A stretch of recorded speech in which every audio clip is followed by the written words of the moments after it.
E aí, meu oitavo ano, tudo certo? Olha só, essa aqui é a primeira aula do quarto bimestre e nessa aula o nosso objetivo é rever algumas coisas, tá? Meio que vai ser uma aula, espero que rápida, eu vou dar um exemplo de cada caso pra gente lembrar, ok? Aí eu sugiro que você veja lá na matéria do ano passado também, até porque na próxima aula a gente vai ver esse mesmo assunto, mas com algo a mais, ok? Então a aula de hoje, a primeira aula é para relembrar coisas e vai ser uma preparação para a aula seguinte, tá certo? Então eu vou resolver isso aqui com vocês agora e aí eu vou apagar o quadro e vou voltar com outra situação, ok? Seguinte, só para relembrar, vamos ler o que está escrito aqui, ó. Na verdade eu nem contextualizei, tá? Eu não trouxe uma situação real em que isso poderia ser, em que esse assunto poderia ser usado. Eu trouxe um probleminha só para você quebrar a cabeça mesmo, não tem um contexto, não tem uma aplicação, entende? Então olha só, o problema é o seguinte, ó. O dobro de um valor menos o quádruplo do outro é 16. Quem são eles? Ou seja, quem são esses valores? Então a primeira coisa que eu vou pedir para você é o seguinte. A primeira coisa que eu vou te dizer. Esses valores eles podem ser qualquer tipo de número que a gente conhece, incluindo números reais. Tá? Pode ser qualquer valor que a gente conhece, a gente tem que descobrir quem eles são.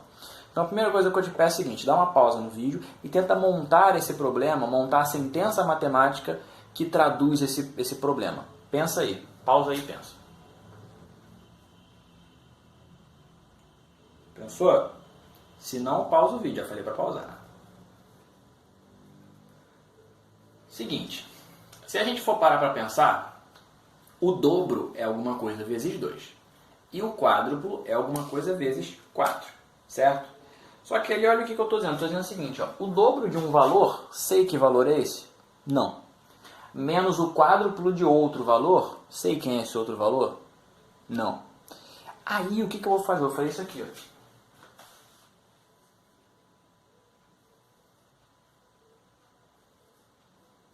O dobro de um valor menos o quádruplo do outro é igual a 16. Quem são esses valores? Então, se você conseguiu pensar em algo assim, traduzir essa situação para essa sentença matemática, ótimo, excelente. Agora o próximo passo. Quem são esses valores?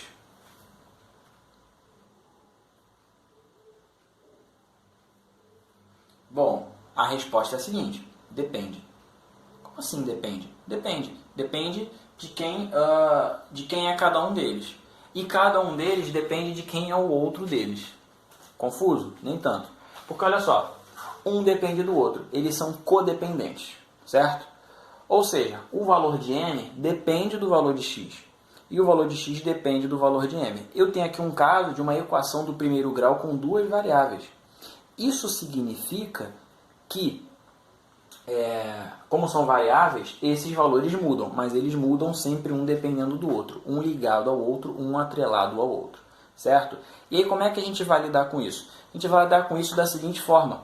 Você vai escolher quem é o primeiro valor e nesse valor eu vou ter alguém relacionado no outro. Certo? Nesse caso específico, eu não estou deixando claro, tá, quem é que você vai escolher. Por que eu estou te dizendo isso? A gente tem que lembrar o seguinte, como um depende do outro, normalmente a gente tem um conceito de variável independente e variável dependente. O que é variável independente? É aquela que a gente escolhe de acordo com a nossa vontade, ou que a gente escolhe primeiro. E a variável dependente é aquela que a gente não escolhe, ela é a resposta do que a gente escolheu, certo? Nesse caso eu não estou te dizendo quem é quem.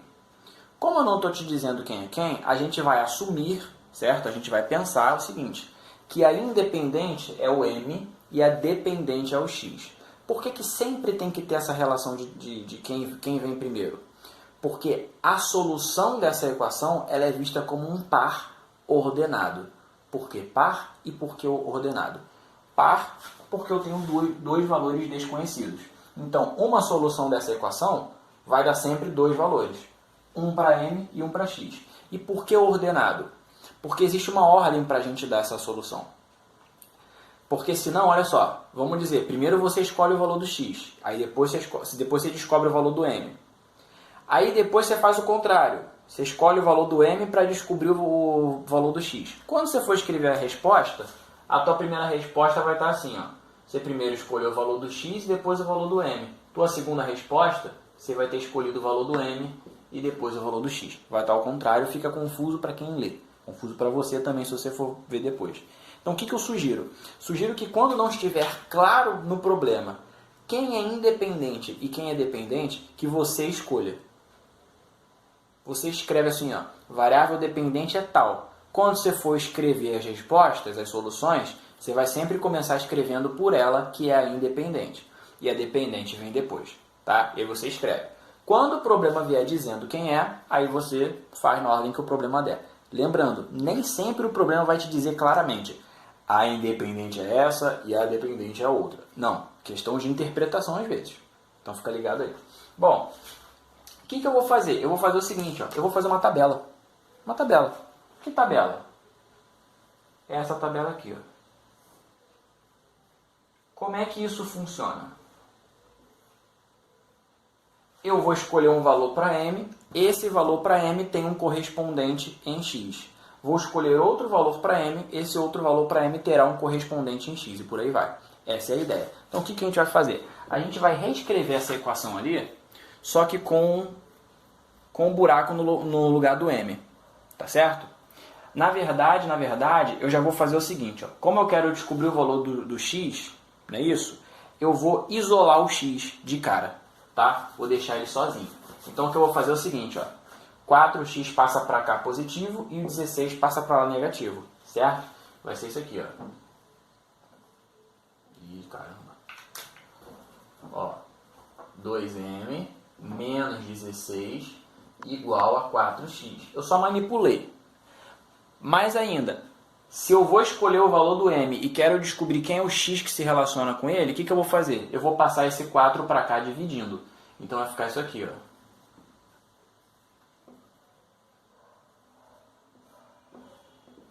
Professor, eu preciso fazer isso tudo antes de começar? Não, eu estou fazendo para eu me organizar. Você pode jogar o valor do m que você quiser aqui e descobrir o valor do x para depois isolar, não tem problema nenhum. Eu estou fazendo isso por quê? Porque como eu quero descobrir o valor do x, ó, eu já vou deixar ele sozinho, tá? Então vamos lá, a equação que eu tenho é essa aqui.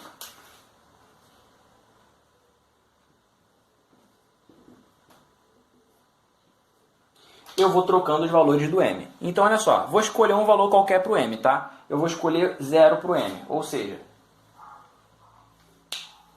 quando o m for 0, quanto vai valer o x nessa equação? Não sei. Vou botar aqui o 0 no lugar do m. 2 vezes 0, 0. Menos 16, menos 16. Sobre 4, igual a x.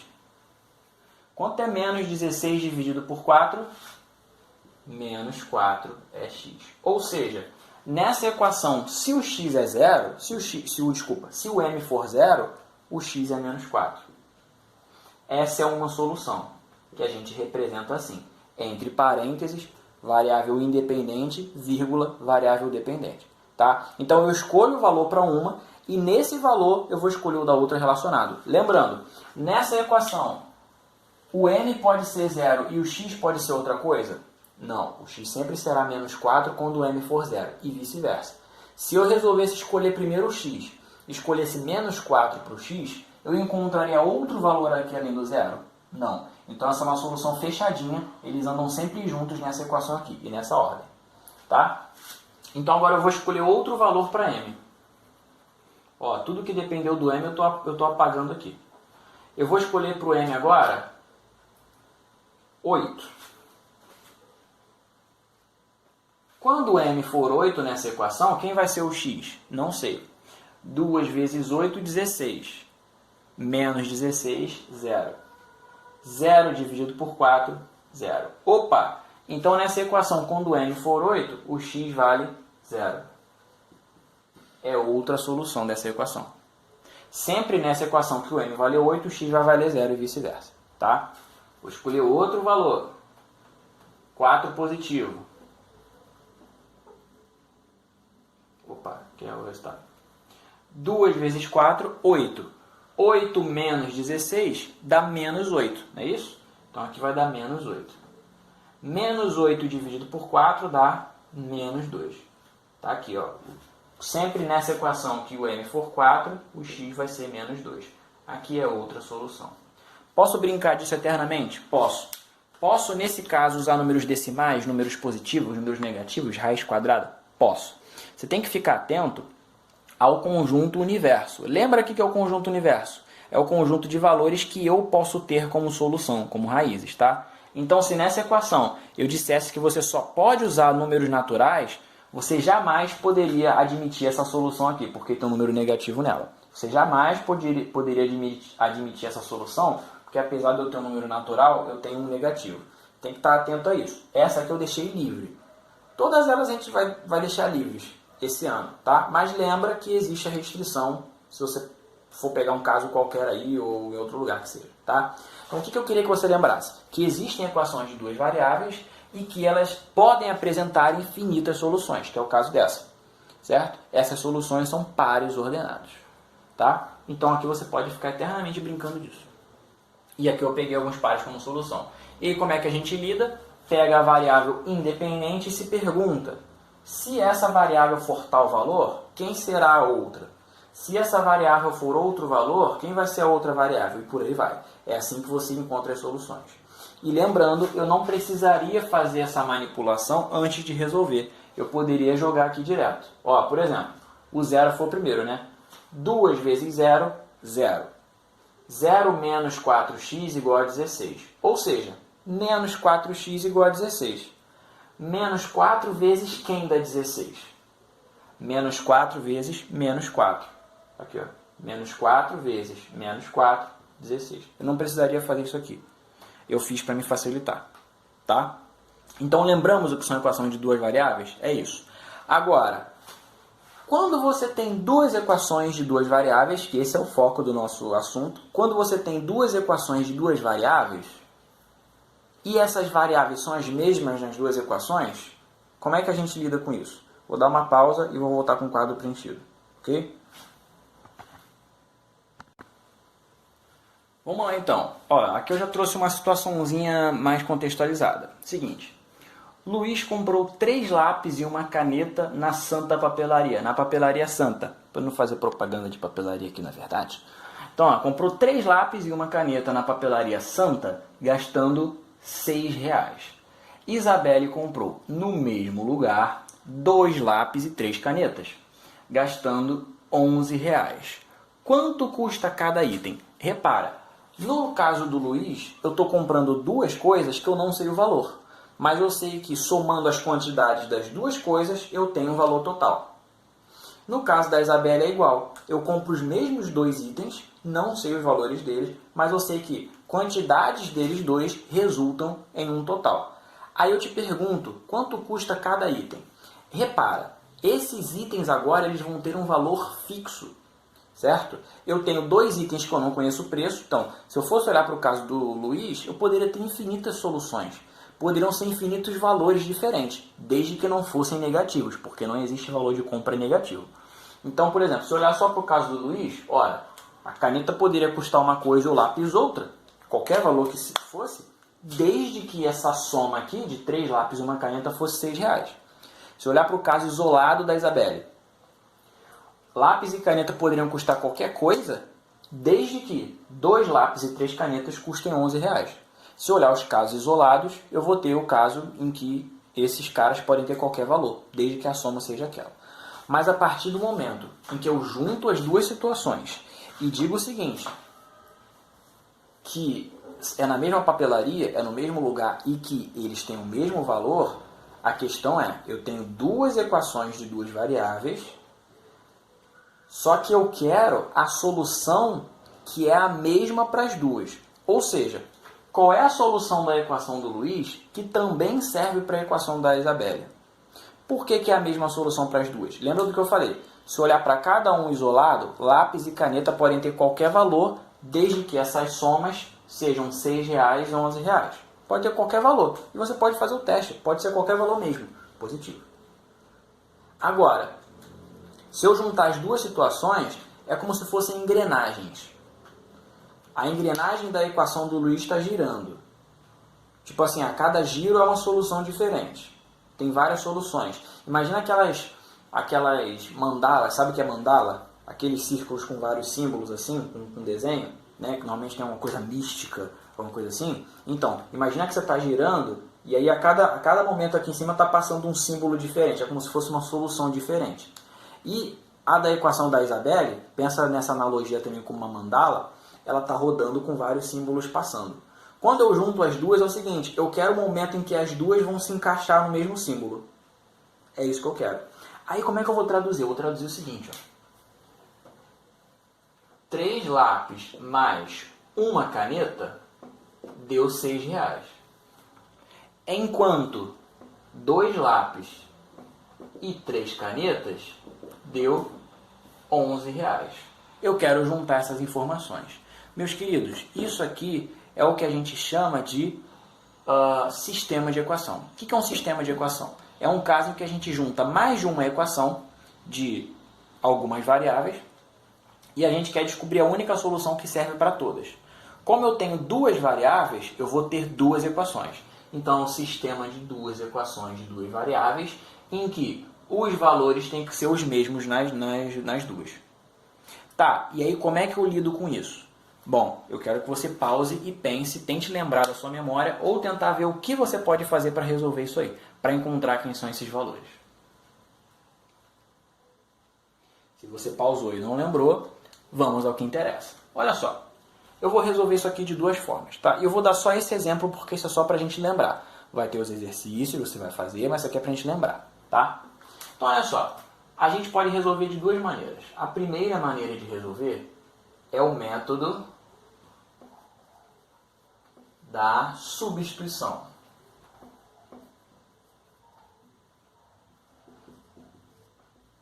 O que é o método da substituição? Como o nome diz, eu vou substituir. Mas substituir o quê?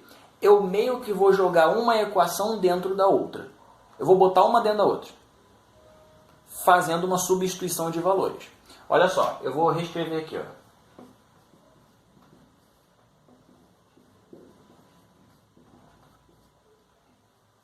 O que você vai fazer? Você vai olhar para essa equação e vai escolher em qualquer lugar uma das variáveis para você isolar. Como assim isolar? Você vai botar o seguinte, essa variável é igual a uma expressão. Você vai deixá-la sozinha de um lado da igualdade e tudo que não for essa variável você vai jogar para o outro lado. O que eu sugiro? Eu sugiro que você verifique se tem alguma variável que já está sozinha. Sozinha que eu digo não isolada, mas sozinha com coeficiente 1. Sem ninguém acompanhando ela do lado. Porque é mais fácil de você isolar. Se não tiver, não tem para onde correr. Então, por exemplo, você pode chegar, eu quero isolar o L na segunda equação. O que você vai fazer? Está vendo o L? O 3C vai passar para cá, diminuindo. Vai ficar 2L igual a 11 menos 3C. Depois você passa o 2 dividindo. Você vai deixar o L sozinho igual a uma expressão. Mas aí tu vai ter uma fração, vai ter que carregar essa fração a vida inteira. Então, o que eu sugiro? Tenta verificar se tem alguém que não tem acompanhante, que não tem coeficiente. Na verdade, o coeficiente 1. Já tem aqui nessa equação, para nossa alegria. Quem é esse cara? Esse C aqui, ó. Esse C já não tem acompanhante. Então, o que eu vou fazer? Eu vou reescrever isso aqui. C é igual a 6 menos 3L. Descobri o valor do C? Não, mas eu descobri uma expressão que vale C. Qual é a utilidade disso? Olha a utilidade aqui, ó.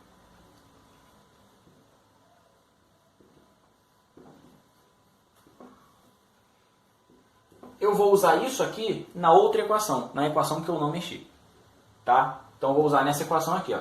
Se eu mexi nessa, eu uso na outra. Se eu mexi na de baixo, eu uso na de cima, ok? Então eu vou usar isso aqui em 2L mais 3C igual a 11. Como isso vai funcionar? Vai funcionar assim, ó. Eu não sei que o L daqui, eu não já sei, né? Que o L daqui tem o mesmo valor desse L? Sim. Eu não sei também que o C daqui tem o mesmo valor desse C? Sim. Junta os pontinhos para ver se você consegue pensar. Juntou? Olha só. Esses dois Cs, eles são iguais, eles têm o mesmo valor, que eu ainda não sei qual é. Mas eu sei que o C vale isso aqui. O que eu vou fazer? Eu vou pegar esse valor de C e colocar no lugar do C da outra equação. Aí vai ficar assim, ó. 2L mais 3C. Mas quem é C mesmo? Opa, 6 menos 3L. Olha só. Agora olha que legal que ficou ali, uma equação de uma letra só, de uma incógnita. Agora eu vou descobrir quem é o L. Vice? Vou aplicar a distributiva. Opa, igual a 11. Vou aplicar a distributiva aqui, ó, vai ficar o seguinte. 2L mais 3 vezes 6, 18. 3 vezes menos 3, menos 9L igual a 11. Beleza? Agora faz o seguinte, ó. Já tem os L's aqui desse lado, vou jogar o 18 para lá. 2L menos 9L igual a 11 menos 18. Certo? Aqui, ó, que bonito. 2 menos 9 dá menos 7. 11 menos 18 dá menos 7. Ora, menos 7 vezes alguém dá menos 7. Menos 7 vezes quem dá menos 7? Menos 7 vezes 1. Então, quem é L? L é igual a 1. Ah, nesse sistema de equação, os dois L's valem a mesma coisa, que é 1. Ou seja, o lápis custa R$1. Bonito, belo, maravilhoso, moral. Agora, eu tenho que descobrir o valor do C. Como é que eu vou descobrir o valor do C? Eu vou substituir também. Eu vou substituir o quê? O valor que eu já achei do L. Então, ó, use L igual a 1. Aí você vai usar o L igual a onde você quiser. Quando você achar o primeiro, isso aqui você pode usar onde você quiser. Só que você é uma pessoa sagaz. O que você vai fazer? Você não quer descobrir o valor do C? Aqui, ó. O C já está isoladinho aqui. É só você jogar aqui. Então, o que eu sugiro no método da substituição? Quando você achar o primeiro valor, substitui ele na equação que você já mexeu. Você pode usar nessa, pode usar nessa, pode usar nessa. Tanto faz. Mas eu sugiro, para facilitar a sua vida, porque o que você quer descobrir já está isolado, que você jogue essa aqui que você mexeu. Então, eu vou usar isso aqui em C igual a 6 menos 3L. Como é que vai ficar? Eu vou repetir essa equação, no lugar do L eu vou botar 1. Então, ó, C igual a 6 menos 3 vezes 1. C igual 3 vezes 1, 3. 6 menos 3. A caneta custa R$3. Será que é verdade? 3 vezes R$1, R$3. Mais R$3, R$6. Opa, serviu para primeiro. Olha na de baixo. 2 vezes R$1, R$2. Mais 3 vezes R$3, 9, né? 2 mais 9, 11. Serviu. É assim que você resolve pelo método da substituição. O que você faz? Isola uma variável em qualquer equação, isola em qualquer uma, e depois substitui o que você achou na outra. O resto é conversa, o resto é equação. Tá? Agora, o que eu vou fazer? Eu vou fazer pelo método da substituição. Eu estou apagando aqui porque, como esse vídeo é gravado, você pode voltar se você quiser. Tá? Vamos fazer pelo método da adição. O que é o método da adição? É somar, né? Aí eu vou te dar um spoiler. Qual é o jogo do método da adição? É você somar as duas equações. Você vai somar essa com essa. Como assim? Você vai somar isso aqui e isso aqui. Por que faz sentido fazer isso, professor? Olha só. Lembra que a gente viu nas equações que é uma situação de equilíbrio? Tudo que eu somo de um lado eu tenho que somar do outro? Concorda comigo? Pensa só. Se eu somar esse cara aqui, eu tenho que somar esse cara também do outro lado. Porque se eu somei ele de um lado, eu tenho que somar ele do outro. Concorda comigo? Certo? Só que você também concorda comigo que isso tem o mesmo valor que 6? Então, se eu somar o 6 onde eu somaria ele, não faz diferença, porque eles têm o mesmo valor, concorda? Então, ó, eu somo ele aqui e eu vou somar ele aqui também. Só que aqui eu vou chamar ele de 6, porque eles têm o mesmo valor. Então, se eu somar direto assim, ó, faz sentido para mim. Beleza? Mas, qual é o objetivo da soma? O objetivo da soma é você eliminar uma das variáveis quando você soma. A soma tem que sumir com uma das variáveis. Tem que desaparecer. Mas pensa comigo. Para eu somar duas coisas e ela desaparecer, ou seja, o resultado ser zero. Para eu somar duas coisas e o resultado ser zero, essas coisas têm que ser o quê? Opostas. ou as duas têm que ser 0. Como aqui, se eu somar C com C, eles dois eu sei que não são 0, porque tu está vendo eles aqui. E aqui eles não são 0 porque tu está vendo eles aqui, eles teriam que ser opostos, né? Ou seja, isso ser o oposto disso. Por exemplo, 3 menos 3. Ou 1 menos 1. E aqui é a mesma coisa. Tá, mas e se não são opostos? Eu posso fazer alguma coisa? Posso. Vamos lá. O que você vai fazer? Você vai transformar, você vai focar numa das variáveis, escolhe uma para você trabalhar. Aí o que eu sugiro de novo? Caso elas não sejam opostas, que nem... se elas já forem opostas, meu filho, só soma, acabou. Mas se elas não forem opostas como está aqui, o que eu faço? Eu transformo em opostas. Então você foca numa variável, escolhe uma para você eliminar e transforma ela se ela não for oposta à equação de baixo. Como que tu vai fazer isso? É difícil? Não. Você vai escolher o seguinte, se tiver, essa aqui tem, você vai escolher mais uma vez a variável que está sozinha, que está sem acompanhante. O C. Ora, C vai ter que ser o oposto de 3C. Quem é o oposto de 3? Ah, é menos 3. Então tem que dar um jeito de transformar isso aqui em menos 3C. Como que eu vou fazer isso? Multiplicando. Pô, mas eu posso multiplicar por menos 3? Posso. Por quê? Porque eu vou multiplicar a equação inteira. Se eu multiplicar a equação inteira, eu estou mantendo o equilíbrio. Eu estou mexendo com todo mundo igual. O que eu vou fazer? Eu vou multiplicar toda essa equação por menos 3. Com o único objetivo de afetar esse cara aqui. Mas eu vou ter que mexer em todo mundo. Aí olha o que vai acontecer. Ó. 3 vezes menos 3 dá menos 9L.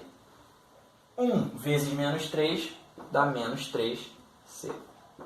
6 vezes menos 3 dá menos 18. E a outra equação eu mexi? Não. Aqui está meu sistema. O que eu vou fazer agora? Vou somar. Olha só. Soma. Menos 9 mais 2 vai dar o quê? Menos 7L. Menos 3 mais 3, 0. Não vou colocar ali porque deu 0. Menos 18 mais 11 dá menos 7. Olha só, o que eu dei mó rolezão no outro, eu achei de cara aqui. Ó. Menos 7 vezes alguém dá menos 7. Quem é esse alguém? 1. Olha que bonito. E daqui para lá? Daqui para lá vai ser igual a outra. Eu vou pegar isso aqui e substituir em qualquer equação. Em qualquer uma. Eu posso repetir a adição para achar o L? Posso, se você quiser. Você vai ter que dar um jeito de transformar esses dois caras em opostos. Como os dois têm coeficiente e um não é múltiplo do outro, sugiro que você busque o MMC. Qual é o MMC entre 3 e 2? 6, né? Então, uma vai ter que ser 6, a outra vai ter que ser menos 6. Aí você transforma uma em 6 e outra em menos 6. Tá? Por que o MMC? Porque vai ser muito ruim de transformar o 2 em 3. E vai ser muito ruim de transformar o 3 em 2. Não aconselho. Tá? Pode fazer assim se você quiser. Pode fazer pela adição de novo, mas eu não aconselho também isso. Aconselho você usar isso aqui em qualquer equação. Então aqui é igual. Ó. Use L igual a 1. Aí você escolhe uma equação. Vou escolher essa aqui. Ó. Em 3L mais... Não, L, né? 3 vezes 1 mais C. Aqui que você vai fazer? Ó, vai reescrever isso com 1 no lugar do L. 3 vezes 1 mais C igual a 6. 3 vezes 1, 3. 3 mais alguém é 6. Quem é esse alguém que se eu somar com 3 dá 6? 3 de novo, né? C igual a 3. Achei os mesmos valores, tá? Sugiro que dê uma olhada nisso. Na apostila de vocês também tem. Relembra do material do ano passado, tá? Essa aula foi só para relembrar. Por isso que eu peguei um exemplo de cá. Na próxima a gente vai rever isso aqui de novo, só que com um passo a mais. Tá certo? Estudem, façam exercício. Na aula ao vivo vocês tiram as dúvidas. Ok? Fechamos aí.